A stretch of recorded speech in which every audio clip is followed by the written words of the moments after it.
আপনারা দেখতে পাচ্ছেন যে বিএনপি জামাতের সংঘর্ষ।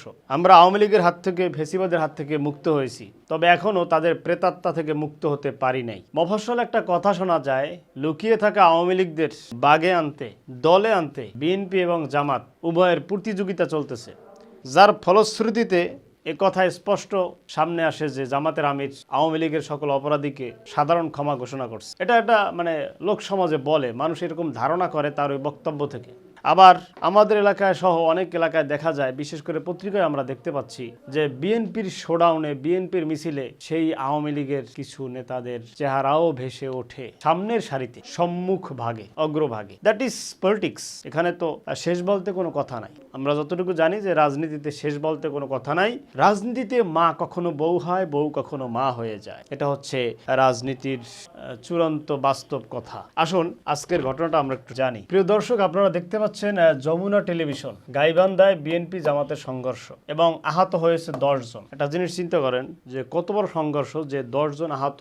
এরপরে কমেন্টগুলো কি, পাবলিকের রিয়াকশন কি, দেখলে আপনি অবাক হয়ে যাবেন। মোহাম্মদ আবু বকর সিদ্দিক লিখেছেন, স্বৈরাচারের দোসররা চাইতেছে ঐক্য নষ্ট করে বিশৃঙ্খলা সৃষ্টি করতে, তাই তাদের ফাঁদে পা না দিয়ে সবাই ঐক্যবদ্ধ হন। এমডি মাসুম বিল্লাহ লিখেছেন, এমন কোনো দিন যায় না বিএনপি কোথাও না কোথাও সংঘর্ষে জড়ায় না। উনি সরাসরি বিএনপিকে অ্যাটাক করেছেন। দুপক্ষের জন্য শুভকামনা। চিন্তা করতে পারেন প্রিয় দর্শক, যে মানুষ বিএনপির আচরণে আওয়ামী লীগের দখল থেকে মুক্ত হলেও বিএনপির কবলে মানুষ কতটা নির্যাতিত, যার একটা ব্যঙ্গাত্মক রসাত্মক কমেন্ট হচ্ছে যে দুপক্ষের জন্য শুভকামনা। তার মানে তোমরা 10 জন কা 10 দুগুণে 100 জন মাথা ফাড়াও, মরো। এটা সাধারণ পাবলিক চায়। ওনার ভাষাটা এমন আর কি। আওয়ামী লীগের তরফ থেকে সম্ভবত জসিমউদ্দিন লিখেছেন জয় বাংলা। ইসমাইল রক লিখেছেন, আইন কানুন নাই, থানা নাই, পুলিশ নাই, কি একটা অরাজক অবস্থা শুরু হয়েছে দেশের ভিতর। আল্লাহ তুমি সবাইকে বোঝার তৌফিক দান করো। সবচাইতে মজার কমেন্ট করেছে এমডি রকিবুল ইসলাম। তিনি লিখেছেন যে এই খেলায় কে জিতলো, অর্থাৎ বিএনপির এবং জামাতের এই যে হাড্ডাহাড্ডি লড়াইয়ে কে জিতছে, কে হারছে, কে, এটা এমডি রকিবুল ইসলাম জানতে চায়। তো আপনারা জানিয়ে দিয়েন কমেন্টে। এমডি মেহেদি হাসান লিখেছেন যে কাঁচা পেঁয়াজ কম খাইতে হবে, এতে বেশি মাথা গরম হয়। চৌধুরী সাহেব লিখেছেন, বিএনপি আওয়ামী লীগের ফটোকপি, মানে মুদ্রার এপিটোপিট। যাহাই আওয়ামী লীগ তাহাই বিএনপি, যাহাই 73 তাহাই 74। মানে এরকম একটা গল্প আছে, যাহাই 52 তাহাই 53, এমন একটা গল্প আছে।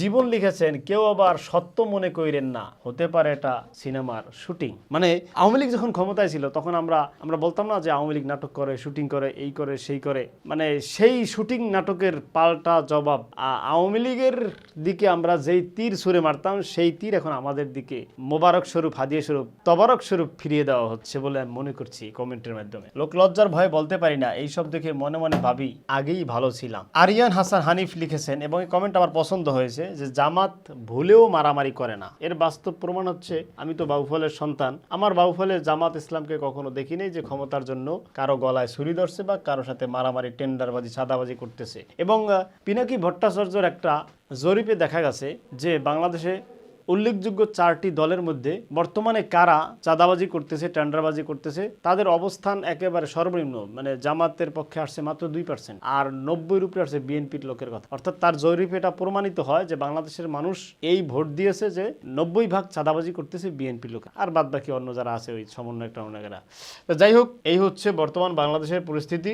আজকেও বেগম রুমিন ফারহানা সাহেবের একটা বক্তব্য আমরা শুনলাম, সেখানে বলতেছে যে বিএনপির মাঠ পর্যায়ে যারা কর্মী আছে তারা উপরের হাইকমান্ড শুনতেছে না। আল্লাহ তাআলা তাদেরকে সহি বুঝদান করুক, বাংলাদেশকে একটা সুখী, সমৃদ্ধ, শান্তিপূর্ণ রাষ্ট্র হিসেবে কবুল করুক। আমরা বিএনপির জন্য শুভকামনা করি, শুভকামনা রাখি, কারণ বিএনপির যিনি প্রতিষ্ঠাতা জিয়াউর রহমান সাহেব, তিনি ছিলেন আমার দৃষ্টিতে বাংলাদেশের সর্বশ্রেষ্ঠ শাসক, সর্বশ্রেষ্ঠ নেতা। আমি তাকে প্রাণ ভরে শ্রদ্ধা করি, তার রুহের মাগফিরাত কামনা করি। আল্লাহ রাব্বুল আলামিন বিএনপিকে জিয়াউর রহমানের আদর্শে শান্তিপূর্ণ রাষ্ট্র গঠনে সহি বুঝদান করুন। আমিন।